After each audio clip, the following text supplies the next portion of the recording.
வானதி மட்டும் பாண்டிய கல்யாணம் பண்ணிட்டு இந்த வீட்டுக்கு வந்துச்சுன்னா, வீட்ட 2 ஆக்கிரும் அப்படின்னு நெனைக்கிறவங்க, மறக்காம கமெண்ட்ல சொல்லுங்க. இப்போ பாண்டி வந்துட்டு வானதிய அவங்க வீட்ல இறக்கி விடுறாங்க. வானதிய வந்துட்டு வீட்டுக்குள்ள கூட்டிட்டு போயிடுறாங்க.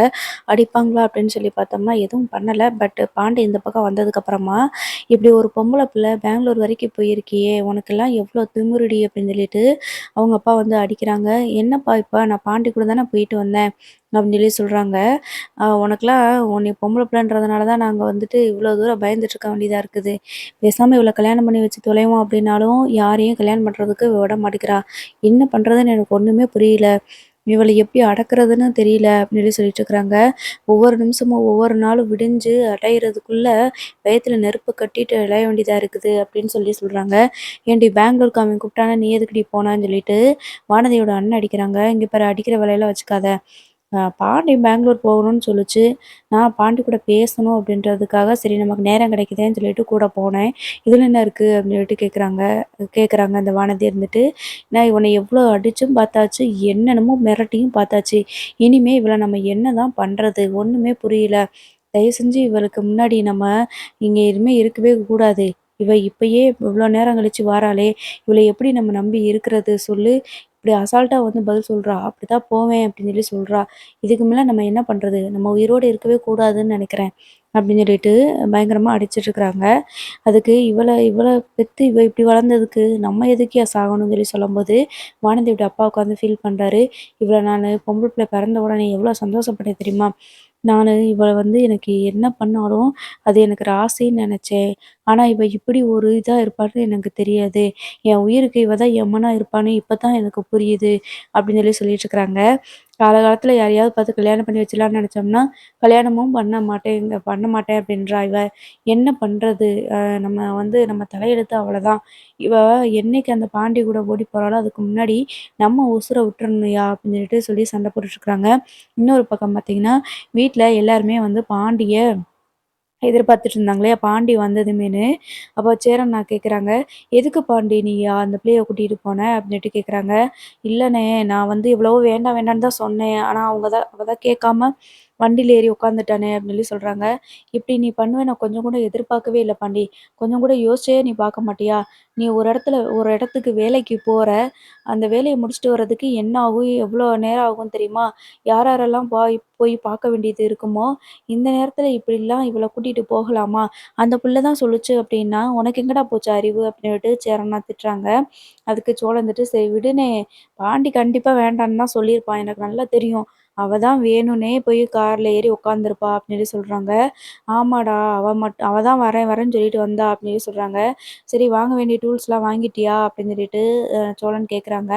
அதுக்கு பாண்டி இருந்துட்டு, "எங்க வாங்க ஒரு இடத்துக்கு போனேன். அங்க வாங்குனேன். இன்னொரு இடத்துல 7 மணி, 8 மணி ஆகும்னு சொல்லிட்டாங்க. அவ்வளோ நேரம் வெயிட் பண்ணி எப்படி நான் வாங்க முடியும்? இப்பயே கிளம்பி வந்ததுக்கு இவ்வளோ நேரம் ஆயிப்போச்சு. நீ 7 மணிக்கு அப்புறமா அந்த பொருள்லாம் வந்து நான் வாங்கிட்டு வரதுக்கு முன்னாடி கண்டிப்பா விடிஞ்சிருனே! அதுக்காக தான் வேகமா கிளம்பி வந்துட்டேன். இவள வேற வீட்ல விடணும்ல" அப்படின்னு சொல்லி சொல்றாங்க. "ஆமாடா, அந்த பிள்ளைக்கு ஏன்டா எத்தன தடவ சொன்னாலும் புரியவே மாட்டேங்குது. என்ன பண்றது? சரி விடு அவ்வளோதான்" அப்படின்னு சொல்லி சொல்லும்போது, நம்ம பாண்டி இருந்துட்டு, "அதானே நானும் சொன்னேன். சரி வீட்லயாவது ஃபோன் போட்டு ஒரு வார்த்தை சொல்லிருமான்னு சொன்னா, அதையும் கேட்க மாட்டேன்ட்டானே! எனக்கு என்ன பண்றதுன்னே தெரியல. வர்ற வழி எல்லாம் சண்ட தான். பயங்கர டென்ஷன் ஆயிடுச்சுண்ணே எனக்கு" அப்படின்னு சொல்லி சொல்றாங்க. "அப்ப நீ போயி பொருளெல்லாம் வாங்கலையா?" அப்படின்னு சொல்லிட்டு சோழன் கேட்குறாங்க மறுபடியும். "இல்ல, இல்ல கொஞ்சம் வாங்கியிருக்கிறேன். ஆனா நாளைக்கு டெலிவரி குடுக்க வேண்டிய காருக்கான ஸ்பேர் பார்ட்ஸ் மட்டும் வாங்கல. இப்ப என்ன பண்றது? மறுபடியும் நான் போய் தான் ஆகணும். பஸ்ல இல்லன்னா ஏதாவது லாரி செட்ல போட்டு விடுறதுக்கு தான் ஏதாவது கேட்கணும்" அப்படின்ற மாரி சொல்லிடுறாங்க. "சரி விடுங்க. இதுக்கப்புறம் இனிமே இத பத்தி பேச வேண்டாம். அந்த பிள்ளைட்ட கொஞ்சம் சொல்லி வச்சுரு" அப்படின்ற மாதிரி மட்டும் சொல்லிட்டு, அப்படியே எல்லாருமே போயிட்டு தூங்க போயிடுறாங்க. ஸோ மறுநாள் வந்துட்டு நிலா இத பத்தி நம்ம சோழன் கிட்ட பேசலான்னு சொல்லிட்டு போறாங்க. அதாவது சேரன் அண்ணனுக்கும் சந்தாவுக்கும் கல்யாணம் பண்ணி வச்சுட்டோம் அப்படின்னா, பாண்டி வந்து எந்த நேரம் வேணாலும் வானதிய வீட்டுக்கு கூட்டிட்டு வந்துக்கிறலாம். ஏதாவது ஒரு சிச்சுவேஷன் வந்துருச்சு அப்படின்னா. அதனால தான் அத பத்தி பேசுறதுக்கு போவாங்க. அப்போ நம்ம சோழன் வந்து எதுவுமே பிடி குடுக்காம பேசிக்கிட்டு இருப்பாங்க. "நான் உங்ககிட்ட பேசணும்னு நெனைக்கிறேன்" அப்படின்னு சொல்லிட்டு நிலா சொல்லும்போது, "என்னன்னு சொல்லுங்க, என்ன பேச போறீங்க?" அப்படின்னு சொல்லி சொல்லும்போது கேட்கும்போது, பேசாம அ வானதி வந்து கண்டிப்பா வெயிட் பண்ண மாட்டாங்கன்னு நெனைக்கிறேன். அதனால சேரன் அண்ணனுக்கும் சந்தாவுக்கும் கல்யாணம் பண்ணி வச்சுட்டோம் அப்டின்னா, நம்ம எப்பனாலும் பாண்டிக்கும் வானதிக்கும் கல்யாணம் பண்ணிக்கலாம்ல.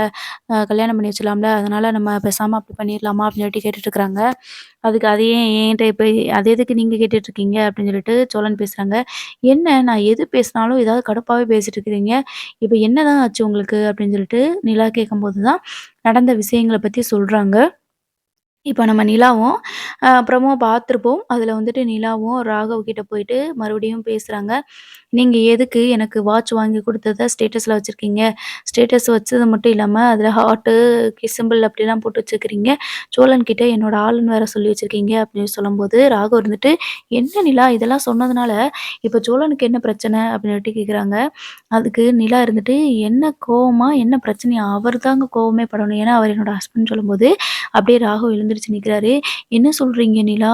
உங்களுக்கு கல்யாணம் ஆயிருச்சா?" அப்படின்னு சொல்லி கேட்குறாங்க. "ஆமா, சோழன் தான் என்னோட ஹஸ்பண்ட். நான் அத தான் சொல்றேன்ல உங்ககிட்ட." அப்படின்னு சொல்லி சொல்லும்போது, சொல்லிட்டு, "இனிமே இந்த மாதிரியெல்லாம் பண்ணாதீங்க." அப்படின்னு சொல்லிட்டு நிலா வந்துடுறாங்க. ராகவுக்கு ஒண்ணுமே புரியல. என்னடா நடக்குது? அப்படின்னு சொல்லிட்டு வேகமா நிலாவோட பயோடேட்டா பார்க்குறாங்க. அதில அன்மேரிட், சிங்கிள் அப்படின்னு தான் போட்டிருக்குது. அப்புறம் எதுக்கு இவங்க இப்படி சொல்றாங்க? கல்யாணம் ஆகலன்னு தானே போட்டிருக்குது. அப்புறம் ஏன் இப்படி சொல்றாங்கன்னு சொல்லிட்டு குழம்பி போயிட்டு, இப்ப ராகவ் வந்து முழிச்சுட்ருக்குறாங்க. இப்ப திவ்யா வந்து கேட்குறாங்க, "என்னாச்சு நிலா? ஏதாவது ராகவுக்கு உங்களுக்கு சண்டையா?" அப்படின்னு சொல்லிட்டு கேட்குறாங்க.